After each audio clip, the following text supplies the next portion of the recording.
टिळकनगर बालविद्या मंदिर डोंबिवली इयत्ता 3री. विषय परिसर अभ्यास विज्ञान. पाठ 16 ज्ञानेंद्रिये.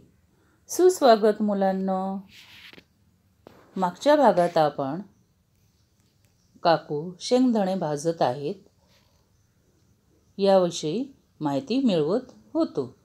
आता आपण पुढची माहिती मिळवूया.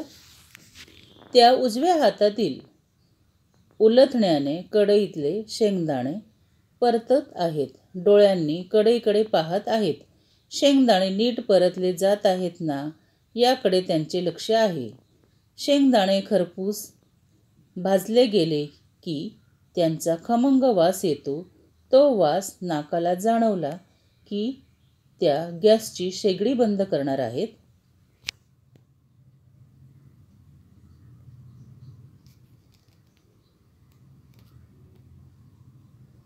या सगळ्या हालचालींमध्ये ताळमेळ नको का? ताळमेळ नसेल तर चुका होऊ शकतात. शेंगदाणे परतताना सांडतील, नीट भाजले जाणार नाहीत, कच्चे तरी राहतील किंवा करपतील. कोणतेही काम करताना हालचालींमध्ये ताळमेळ नसेल तर कामात चुका किंवा घोटाळे होऊ शकतात. शरीराच्या उणीवांवर मात. शरीराचा एखादा अवयव नीट काम करू शकत नसेल तर त्या व्यक्तीला अनेक अडचणी येतात. डोळे व्यवस्थित काम करू शकत नसतील तर नीट दिसत नाही. कान व्यवस्थित काम करू शकत नसतील तर नीट ऐकू येत नाही. असे असेल तर हालचाली व्यवस्थित करता येत नाहीत. आपली कामे स्वतः करणे अवघड जाते. पण अशा अडचणींवर मात करता येते. काही दोष डॉक्टरांकडून उपचार केल्यावर नाहीसे होतात. काही बाबतीत लोकांची मदत घेता येते. अनेक प्रसंगी विशेष साधनांची मदत घेता येते. मग स्वतःची कामे स्वतंत्रपणे करता येतात.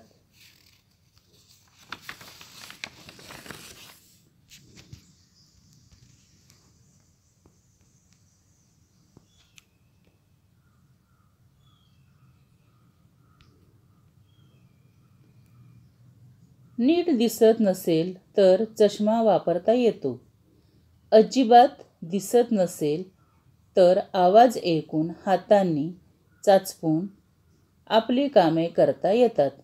अंध व्यक्तींना पांढरी काठी वापरताना तुम्ही पाहिली असेल. काठीच्या मदतीने ते समोरील वाटेचा अंदाज घेतात. आसपासच्या आवाजांचाही रस्ता ओळखण्यास मदत होते. भर रहदारीच्या रस्त्यावरूनही ते स्वतंत्रपणे चालू शकतात. ऐकू येत नसेल तर श्रवण यंत्र वापरता येते. अजिबातच ऐकू येत नसेल तर खाणाखुणांची भाषा वापरता येते. काही वेळा कानाची शस्त्रक्रिया करून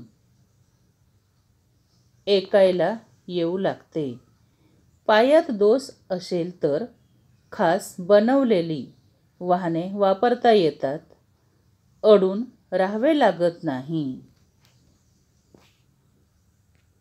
थँक्यू.